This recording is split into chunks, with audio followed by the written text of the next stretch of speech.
Bom, para continuar, vou falar sobre o que eu não sei. Não sou especialista em filosofia da matemática, mas vamos agora a um resumo tirado de várias fontes de a filosofia da matemática em Gottlob Frege. Frege queria, o seu grande objetivo era deduzir a matemática da lógica. E no que se segue, eu apresento um resumo da filosofia da matemática de Frege, seguindo de perto a claríssima exposição de Jan Wiener, que eu aconselho como primer para o estudo de Frege. A base da matemática é a série dos números naturais, 1, 2, 3, 4, etc. O resto se segue com base nisso. Ora, se ele conseguisse definir o número apenas com base em termos lógicos, o resto da matemática seria então facilmente demonstrado como sendo uma extensão da lógica. Existem três teses de Frege a serem sublinhadas. A tese 1 e 2 são negativas e a tese 3 é uma tese positiva. Tese 1.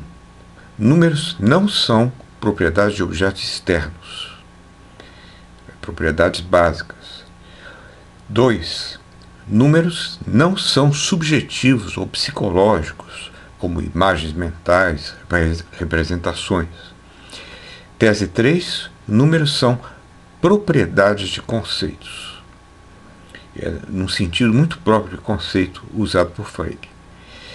Frege não conseguiu ser suficientemente bem-sucedido no enorme esforço que ele fez nessa direção, de reduzir a matemática lógica. Ainda assim, ele mudou o mapa da filosofia da matemática. Ainda assim, nós temos muito que aprender seguindo seus argumentos que representam, como eu disse, uma revolução na filosofia da matemática. Tese 1. Vamos ver. Números não são propriedade de objetos externos. A Terra tem uma lua.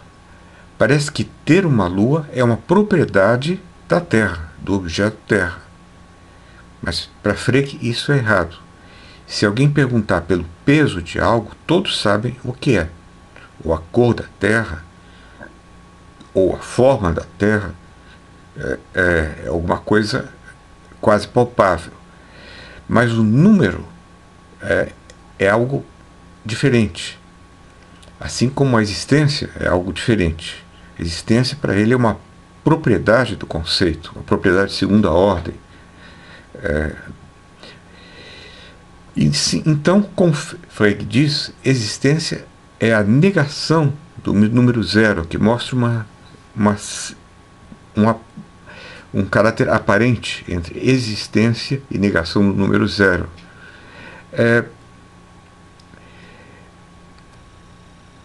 Vamos ver isso com mais cuidado. Se alguém perguntar pelo número de um objeto, um número de um maço de cartas, por exemplo, nós ficamos sem saber. Você aponta para o objeto, que é o maço de cartas, e pergunta qual é o número disso. Ou eu mostro as minhas mãos e pergunto qual é o número disso. Pode ser duas mãos e podem ser 10 dedos. Se alguém perguntar pelo maço de cartas, o que pode-se querer saber é quantas cartas tem o maço. Tem 104 cartas. Mas quantos baralhos tem? 2 baralhos. Ou eu estou falando do maço como um todo. Nesse caso será um só. Conclusão. O número não pertence propriamente ao maço de cartas, mas ao maço de cartas do ponto de vista sob o qual o consideramos. O número pertence à coisa, mas sob a perspectiva que escolhemos para considerá-la. Mesmo assim, é bom notar, o número continua pertencendo à coisa, embora sob uma perspectiva cognitiva próprio, um modo de apresentação dado pelo conceito escolhido. Tese 2. Números não são subjetivos ou psicológicos. Se números fossem subjetivos, uma bota seria constituída por qualquer número. seria constituída por 2 metades de bota, 4 quartos de bota, 20 pedacinhos de couro, etc. Seria alguma coisa arbitrária. Cada um de nós decidirá arbitrariamente quantos números um objeto tem. Se fosse alguma coisa subjetiva, pessoal, que não pode ser colocada sob forma de discurso e acordada entre os falantes. Então, um objeto tem um certo número, sempre sob uma certa descrição. Uma vez dada a descrição, todos precisamos nos ater a ela. Por exemplo, quantos baralhos tem o maço de cartas? Daí vem. Tese 3. Os números são propriedades de conceitos. Exemplos de que números são propriedades de conceitos. Quantos baralhos tem o maço? Resposta 2. O conceito envolvido é baralhos do maço. Quantas luas tem a Terra? Resposta 1.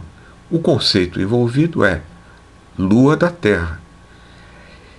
A carruagem do rei tem 4 cavalos. Digamos que eu diga isso. O conceito envolvido, cavalos da carruagem do rei. Poderia ter 2 parelhas de cavalo, se o conceito envolvido fosse o de parelha de cavalo. Mas se o conceito envolvido é cavalos da carruagem do rei, temos 4 cavalos.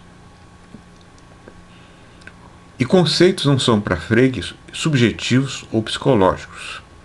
Como, por exemplo, considere, todas as baleias são mamíferos. Esse é um enunciado totalmente objetivo e não psicológico, sobre 2 conceitos, de ser mamífero e de ser baleia, em que eu digo que todas as baleias são mamíferos. E é objetivo no sentido de ser intersubjetivamente aceitável, acessível por nós, por todos nós. Diferente de uma imagem mental, de um sentimento, de uma emoção, de uma coisa que seja quase que inteiramente subjetiva. É objetivo, segundo ele, e não importa o X que for dado. Se for baleia, precisará ser mamífero. E formalmente, simbolizando B, baleia, M, mamífero, eu posso ter para todo X, se X for baleia, então X será um mamífero. Frege explica então a atribuição de números. Exemplo 1. Vênus não tem luas. Vênus tem 0 luas. Para qualquer X que for escolhido, X não será uma lua de Vênus.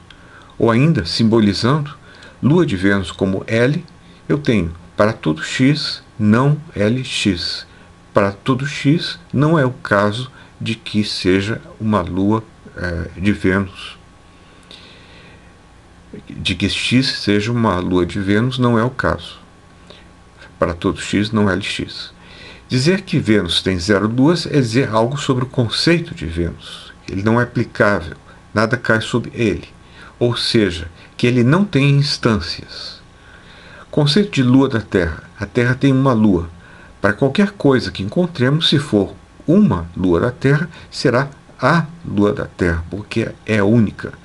Ou ainda, simbolizando o conceito lua da Terra como L, eu posso formalizar isso, bem antes de Russell. Existe X tal que L de X, e para todo Y, se Y for L, lua da Terra, então Y será a mesma coisa que X. E, portanto, é um só. O que eu estou dizendo é, existe ao menos um X, e esse X é um só. Existe ao menos um X, está aqui, e é um só, está no fato de que, se for dado qualquer outro objeto, Y, ele será o mesmo que X. Ele será aquele considerado. Com isso, nós atribuímos o número 1 ao conceito de lua da Terra. Como já anotamos, a atribuição de existência, diz ele, é a negação do número 0 a um conceito. Então, existe também a lua da Terra. Ao dizer isso, eu estou aceitando a existência, mas estou dizendo que existe apenas um, e não mais do que um. Digamos que eu queira dizer que a Terra tem 2 luas.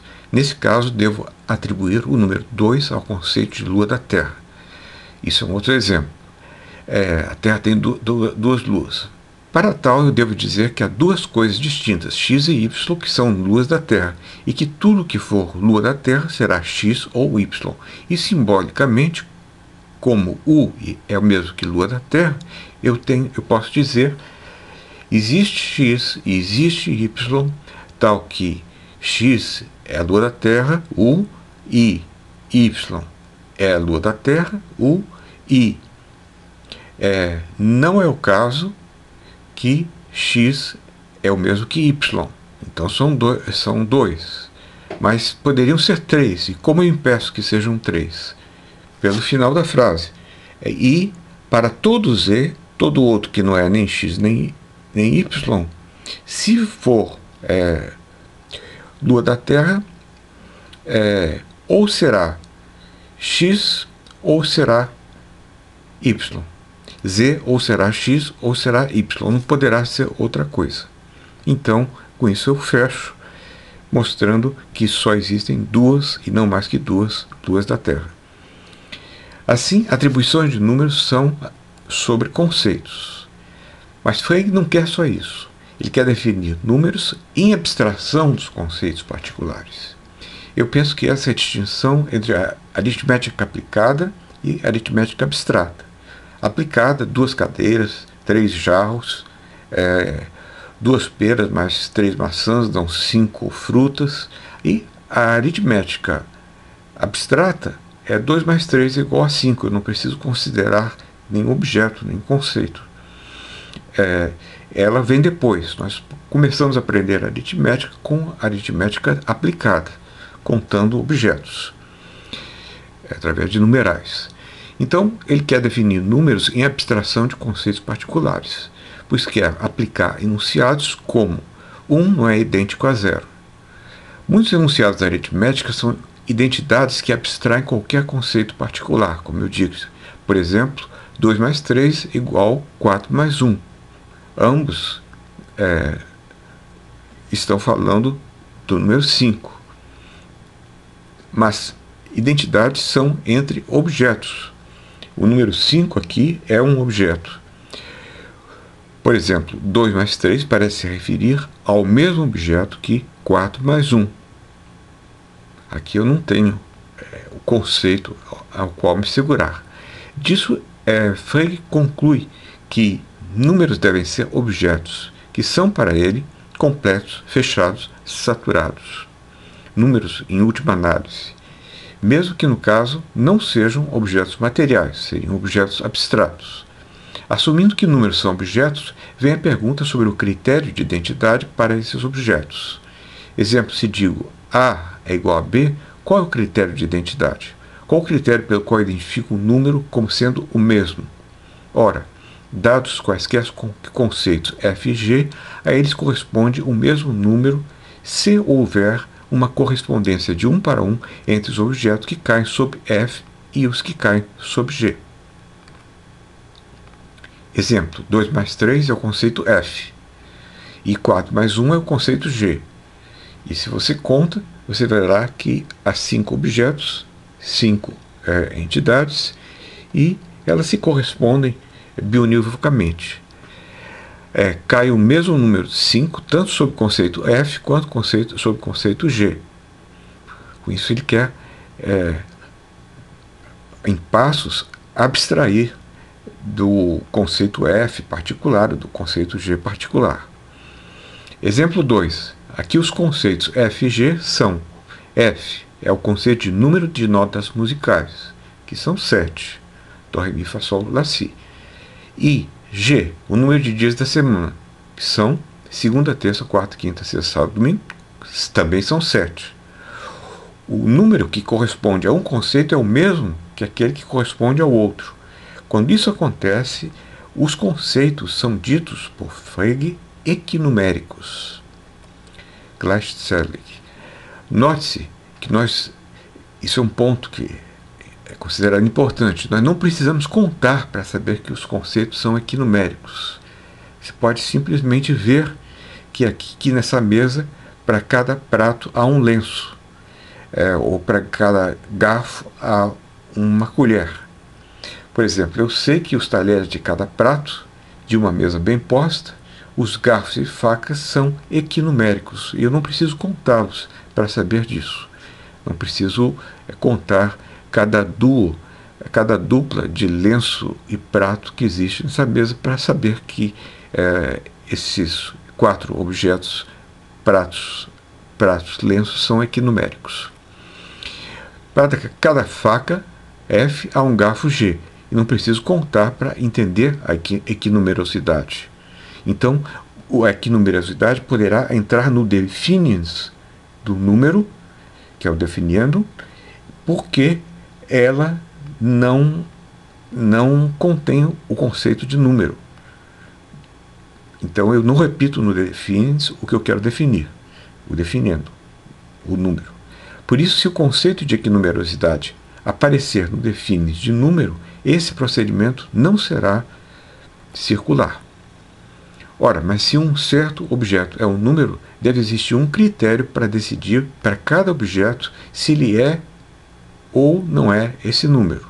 Exemplo, o número 1 é um objeto. Júlio César também é um objeto. Mas por que Júlio César não é o número 1? Ora, porque para estabelecer a equinumerosidade exige-se que se responda à questão qual o número que convém ao conceito F. Mas Júlio César não responde a isso, ao número que convém ao conceito de Júlio César, mas ao número que convém, digamos, a lua da Terra será o número 1. Frege aventa então a hipótese central de que o número de que o número como objeto seja a extensão de um conceito. Afinal, a extensão é um objeto, ainda que incomum. Ela é uma classe. A extensão de um conceito é a classe de objetos que caem sob um conceito, basicamente. Ora, como Júlio César não é uma classe, ele também não pode ser um número. O insight é de que o mesmo número pertence a quaisquer conceitos equinuméricos, de modo que o objetivo é identificar um objeto que seja associado com algum conceito F e com quaisquer conceitos que sejam equinuméricos a F. Aí você tem número no sentido forte da palavra. E seguindo essa estratégia, ele propõe a seguinte definição de número. O número que convém ao conceito F é a extensão do conceito equinumérico ao conceito F, que terá uma extensão. Eu não vou traduzir, mas é precisamente isso. O número que convém ao conceito F é a extensão do conceito equinumérico ao conceito F. Vejamos melhor. O número que convém a F é a extensão de equinumérico a F. O número é igual à extensão da equinumerosidade conceitual, isto é, da relação bionívoca entre a multiplicidade de conceitos, ou de objetos, de conceitos, de extensões de um conceito. Então, se F é dias da semana, o número 7 é a extensão do conceito equinumérico a esse conceito aí, a qual pertence tudo. A essa extensão pertence tudo que tem 7 elementos. Por exemplo, G, H, I. G são notas musicais, H são os anões que abrigam a Branca de Neve, I são as 7 maravilhas do mundo antigo, e assim por diante. São conceitos de extensão equinumérica. Então, o número 7 é a extensão do conceito equinumérico a um desses conceitos quaisquer que tem 7 elementos. Mas Frege quer fazer isso sem usar conceitos não lógicos, como o de dias da semana, pois ele quer derivar a aritmética da lógica. Para tal, ele começa por definir o número 0. Mas como definir o número 0 sem lançar mão de um conceito não lógico, como, digamos, quadrado redondo? Quadrado redondo não existe, aí eu poderia definir o 0 como aquilo, a extensão da equinumerosidade que é considerado pelo conceito de quadrado redondo.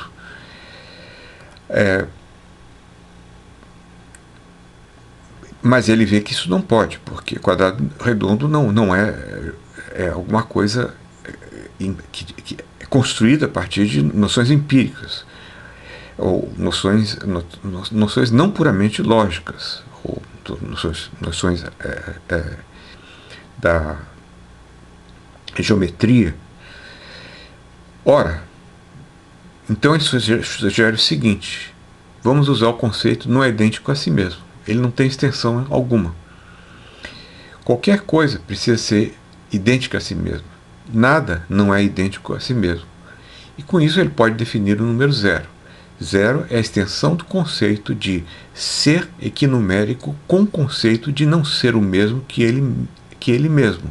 E não há nada que seja equinumérico ao conceito de não ser o mesmo que ele mesmo. Então isso não tem extensão nenhuma.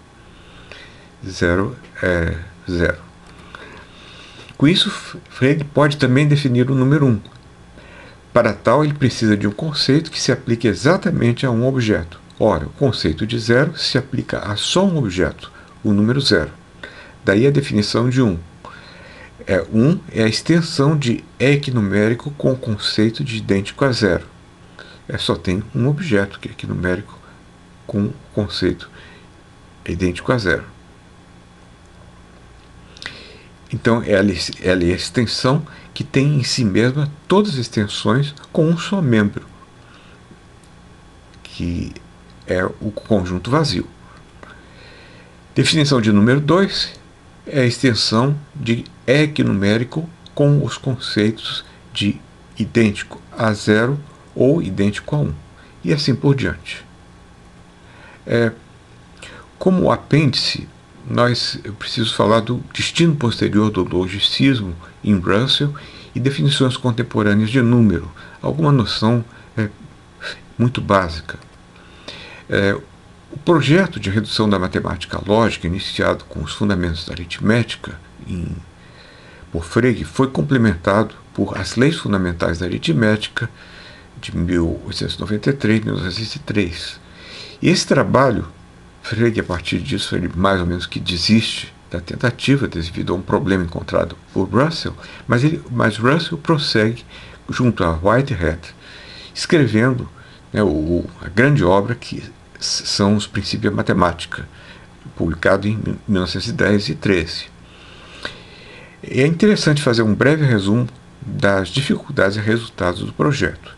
Eu uso aqui como auxiliar um texto de Kenny, que está aqui referido. Ambos, Frege e Russell, no início definiam números de modo similar, que nós podemos apresentar como número é uma classe de classes com o mesmo número de membros. Ou, para não repetir o conceito de número, define-se, é a classe de K, a classe com tantos membros quanto uma classe dada, que será, aí está a noção de que numerosidade dos membros. E para isso eu não preciso usar o conceito de número. E com isso eles podiam definir os numerais de modo um pouco mais simples do que eu apresentei acima, como zero é a classe de todas as classes com tantos membros quanto a classe de objetos que não são idênticos a si mesmo. 1 é a classe de todas as classes com tantos membros quanto a classe das classes nulas. 2 é a classe de todas as classes com tantos membros quanto as classes cujos membros são 0 e 1. 3 é a classe de todas as classes com tantos membros quanto as classes cujos membros são 0, 1 e 2, e assim por diante. Só que Russell descobriu um erro fatal que ele comunicou a Frege, acho que em 1903, e o que levou Frege no final a abandonar o projeto. Trata-se do famoso paradoxo de Russell. Nas definições que eu apresentei acima, nós aplicamos indiscriminadamente o conceito de classe, uma classe incluindo outras. Uma classe pode ser membro de outra classe. Mas então Russell se pergunta, pode uma classe ser membro dela mesma? Bom, na maioria das classes não são membros de si mesma. A classe dos homens não é um homem. Mas algumas classes parecem ser membros de si mesma. A classe de todas as classes é uma classe. Então, ela parece ser membro de si mesma. Agora, se você considerar isso de perto, isso vai levar a uma contradição, a um paradoxo. Primeiro, considere a classe de todas as classes que não são membros de si mesmas. Se ela for membro de si mesma, como ela é precisamente definida como uma classe que não é membro de si mesma, ela não deve ser membro de si mesma. Isso é uma contradição. Agora, se você imaginar que ela não é membro de si mesma, ela se qualifica como membro da classe das classes que não são membros de si mesmas, sendo, portanto, membro de si mesma. E outra vez eu caio em contradição. Qualquer alternativa que escolhemos nos leva a uma contradição. Então, parece que essa maneira de definir número, falando de classes, nos leva à contradição. Considere a classe todas as classes de duplas, que para Frege Russell seriam, no início, o número 2, sendo classe de todas as classes de duplas, ela parece ser membro de si mesma. Nós temos aqui o númerozinho 2. Então ela poderia conter o número 2 como elemento, mas isso é algo que o paradoxo de Russell mostra que é contraditório. A solução de Russell consiste na teoria dos tipos. Segundo essa teoria, classes e indivíduos não pertencem ao mesmo tipo. Não podemos aferir o mesmo de ambas as coisas. Por exemplo, a classe dos homens não é um homem. E uma tal sentença não faz sentido. Nós podemos dizer que um homem é um homem ou que uma classe é uma classe. Mas o que pode ser dito de indivíduos não pode ser dito de classes. O que pode ser dito de classes não pode ser dito de classes. E aqui há uma hierarquia de tipos, e quando essa hierarquia é observada, o paradoxo de Russell se desvanece. Nós apostamos nisso.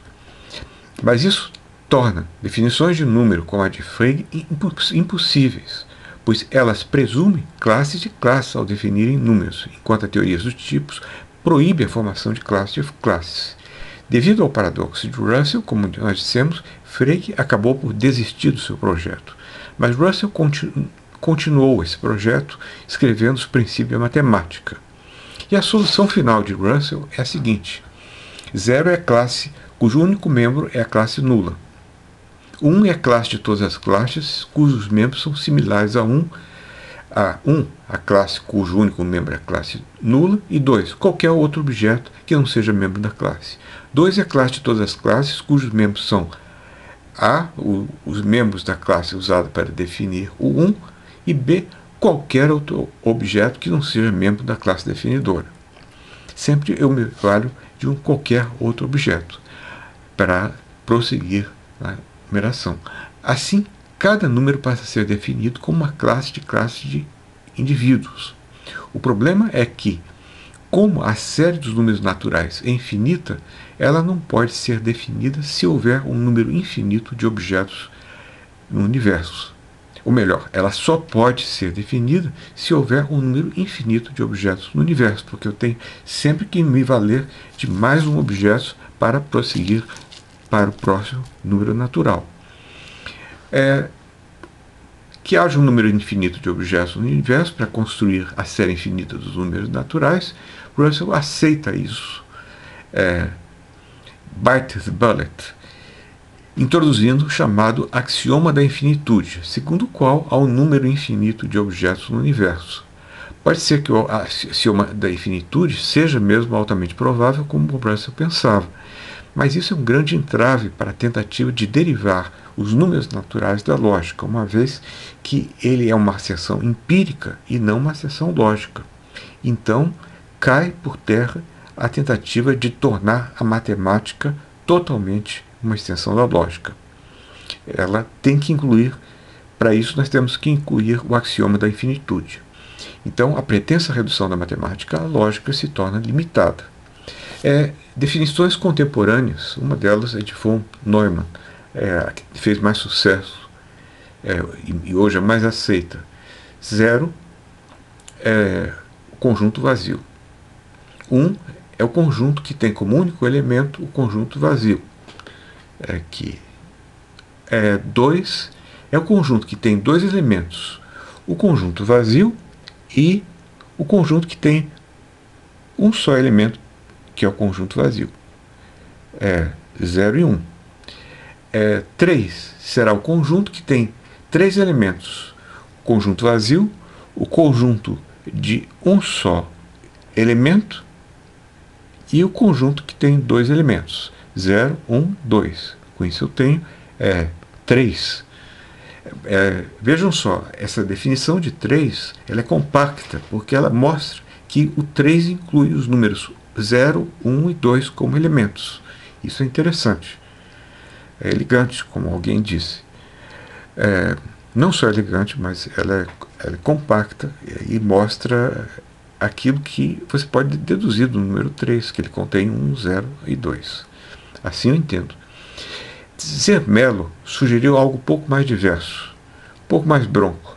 Você tem 0 conjunto vazio, depois você tem um conjunto que tem só um elemento, que é o 1, depois o conjunto que tem dois conjuntos que se inclui, que é o 2, conjunto que tem três conjuntos que se inclui, que é o 3 e assim por diante.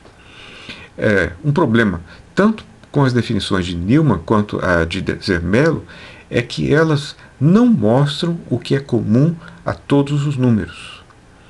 Ela mostra o que é comum a uma série de números naturais. Mas você pode... você tem infinita série de números naturais que contém o 2. Mas o que é comum a todos os números 2 não está aí mostrado. Isso é o que Frege e Russell haviam mostrado. Então há aqui um certo empate nas soluções. Agora, meu projeto, até professor da UFRN tem o direito de apresentar o seu projeto. Pessoalmente, o meu projeto é entender o número primariamente como um tropo de ordem superior pertencente a um conceito que aplicamos aos objetos. Tropos são propriedades localizáveis espaço-temporalmente. Nós podemos explicitar o tropo do número 2 como usando o von Neumann 0 e 1 para o número 2. Isso vale para a aritmética aplicada, onde o número entra como propriedade de uma coisa. Você não precisa considerar aquilo que é comum a todos os dois. 2 olhos, 2 chifres, digamos.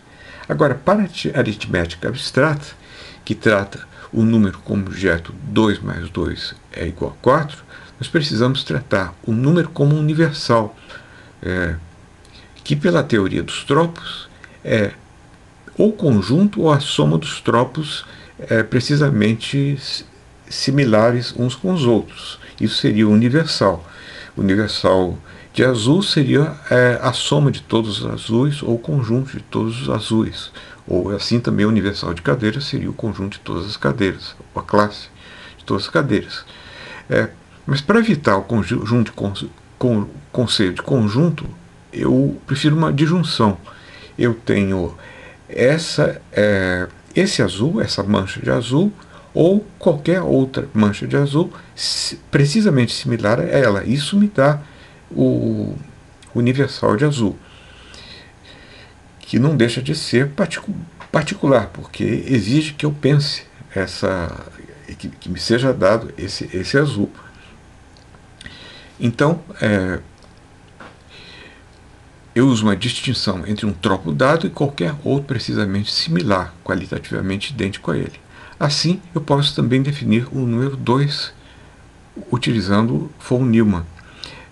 Eu defino 2 como um modelo de tropo qualquer que eu escolho, que será um 2 apresentado à maneira de von Neumann. Isso aqui é o tropo de 2, que é dado objetivamente, ou qualquer outro tropo qualitativamente idêntico a este modelo aqui.